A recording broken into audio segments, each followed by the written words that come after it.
In life, the universe hands you a little bit like, put your money where your mouth is, sister. What I'm not gonna ever stop doing is like fighting for my community, ever. One of the greatest drag performers this country has ever produced is here today, Priyanka. And, you know, it's been 5 years since Priyanka won the first season of Canada's Drag Race, and we get into just being on the show We're Here, which is just one of the best shows really ever, playing Princess Diana in the West End, and having a new album, Devastation Deluxe.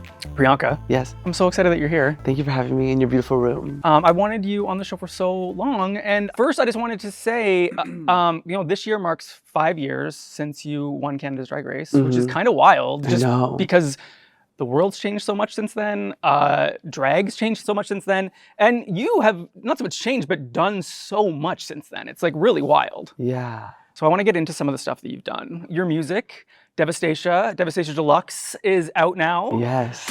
This train is leaving the station. Tequila in the reservation. I'll drag it into salvation. I'm devastation. Do you want to talk a little bit about your journey with sort of becoming a pop star? When I started drag before Drag Race, I had 2 songs.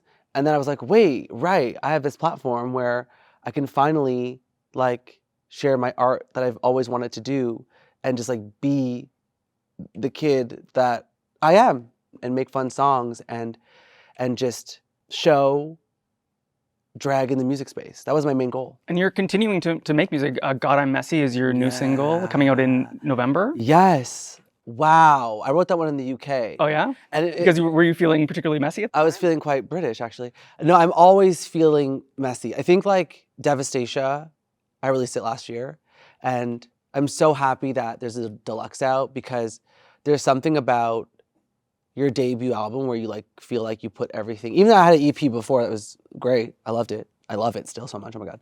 But with Messy, God, I'm Messy, I was in the studio and one of my pet peeves is everyone's like, well, like, you know, so-and-so did a song like this and this is what's hot right now. And I was like, I don't want to talk about what other people are doing. I feel like that's someone else's job. You calculate for me so I can just be a mess and make art. Yeah. And that's where the song came from. And it's so stupid and so fun. But if you listen really closely, it has this really, really deep-rooted grounding message of like, you know, I'm a hard pill to swallow. Take it easy. You're on your best behavior, but I get messy because like life is just so much better that way. And you said that you wrote the song in England. Yeah. Is that perhaps when you were there being Princess Diana on stage in the West End? The People's Princess. It was the Diana mixtapes was the Was what it's called, yeah.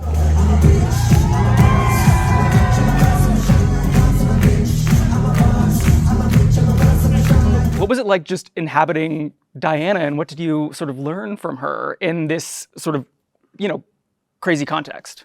I mean, I learned from her in all my research that like it's okay to have a goal and not give a flying fuck. Yeah. That's what she's a rebel with a cause, and I'm obsessed with her.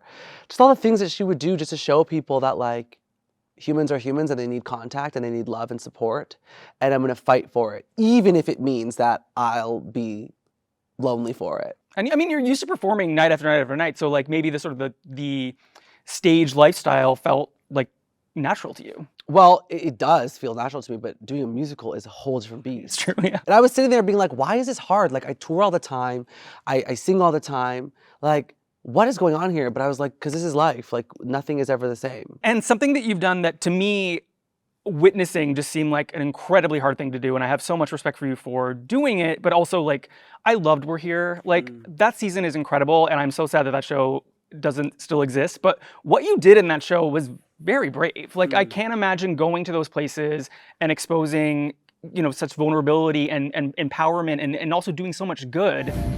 We are in Oklahoma and Tennessee. Because they try to cancel Pride, it's important that we make drag a spectacle. We're not hiding, we're not going anywhere. Honey, you can't kill drag. I'm just wanting to talk a little bit about that experience and what you took from it, because that's not going on stage 8 days a week. That's going into like Tennessee and Oklahoma. Like incredibly racist and homophobic communities and trying to make change, which not too many people do. No, I think that sometimes in life, the universe hands you a little bit like, put your money where your mouth is, sister. You know what I mean? Like I was like, okay, fine, I'll go to the States. What, you know? And I was like, I'm here for it. I'm like, if I'm gonna do drag and I'm gonna win Canada's Drag Race, I'm gonna like make a career for myself. Like what I'm not gonna ever stop doing is like fighting for my community ever. Yeah. And that comes in so many different forms for people. Sometimes it's protest, sometimes it is just being in the public eye as this entity, the drag, the diva, the doll. And We're Here is the very direct version of that kind of actual protest. Because drag is inherently political. Like you show up in any kind of building, like you're making a statement. Sure. And to go and be with Sasha Velour and Jada Essence Hall and Latrice Royale in America as a Canadian, being like, well, they're arresting drag queens right now, calling it public indecency. So if I get arrested, then I won't be able to work in the States again. And I said, well, if I let fear hold me back, then I wouldn't be who I am today. So I guess like I'll risk getting arrested for the people who live here. Because I'm gonna be okay, like in terms of, I get to leave and go back to Canada and be Priyanka from Canada's Drag Race. Sure. Icon, pop star, diva, legend, best of the best, never been done. But these people are fighting for their small hometowns to be friendly and welcoming. So I'm like, this isn't even about me, it's about them. Well, I mean, you don't undersell it. It also was, about you, and you do. Well, but that said, I will say that like in that experience, like you also realize how powerful you are. Like I went there very like nervous to talk about politics. You don't want to get in arguments with people. And I went there being like, I just feel like I'm just gonna like be like the funny one, I guess, But then you have no choice but to learn very, very quickly on how to navigate conversations with people who think you shouldn't exist. They say that like since the show has come into the city, there's been change. Like they feel like that big statement of like, these queens are here to like help spread love and community and joy. It's worked.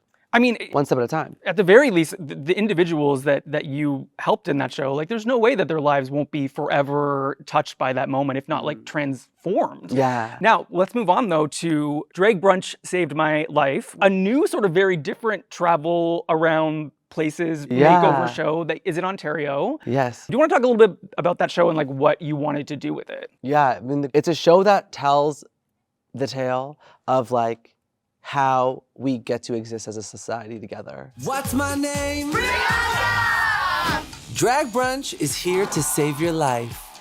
Have you ever had any drag events here? No. They attract a ton of customers, create a lot of buzz, and makes the restaurants cha-ching. The elevator pitch is we go to these restaurants and we start a drag brunch that could be struggling financially. They could, they could have tried drag brunch before, it didn't work out, so they called me to help, and then we do auditions and we have a big drag brunch at the end and we pick a theme together. But for me, the reason why I love that show is because all the stories that were told. And I also feel like, you, between We're Here and Drag Brunch Saved My Life and just everything, you've really been kind of on the battlefields of this moment in terms of like this sort of like culture war or whatever you want to call it. But what really is just homophobia and transphobia and that coming out in this sort of violent way.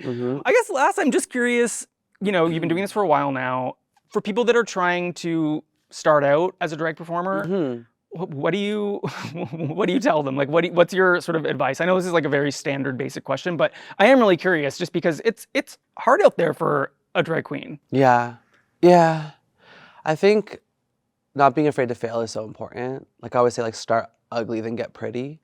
Because like my like drag race journey, like my growth of my career started the first time I ever did drag. It didn't start when I walked into the workroom. It started in July 5th, 2017, when I walked down the street in drag for the first time and looked a hot mess. And being a part of the community, asking, the legends for their advice and going to watch their shows and being actually a part of the community is the way to do it. Well, those are the people that end up thriving. Well, hello. Yeah. And I think that like letting your art speak is the most important thing. Like it's like, I was listening to a podcast once and it says like, we all have like a creative antenna in us, and the more you ignore it, the weaker the signal gets. I think it's very important that like you remember that drag is an art form. It's not something that you do to be famous. Yeah. You do it to express yourself. And you're building an audience of people who see themselves in you and you're creating escapism for them through your art. That's what drag is about. Yeah, that's very important, and I think very important for young people to understand, especially because drag has changed so much. Yeah, you want to be perfect, and you want to like read the girls, and you want to like be in Snatch Game and get on Drag Race. Which is all fine, but You got to do it. at the core, I recommend it actually. it is an art form. Yeah, exactly. And it It's so much requires an history. artist to pull it off. Not everybody can do it. No. You clearly can. I can, but I didn't realize I was an artist until I started drag. I just want to thank you so much for being here, and I hope that everything that we talked about, people go out and seek all of it out if they haven't experienced it yet. But yeah, I'm just so happy that you stopped by. Yes, thank you for having me. I love it. 3, 2, 1.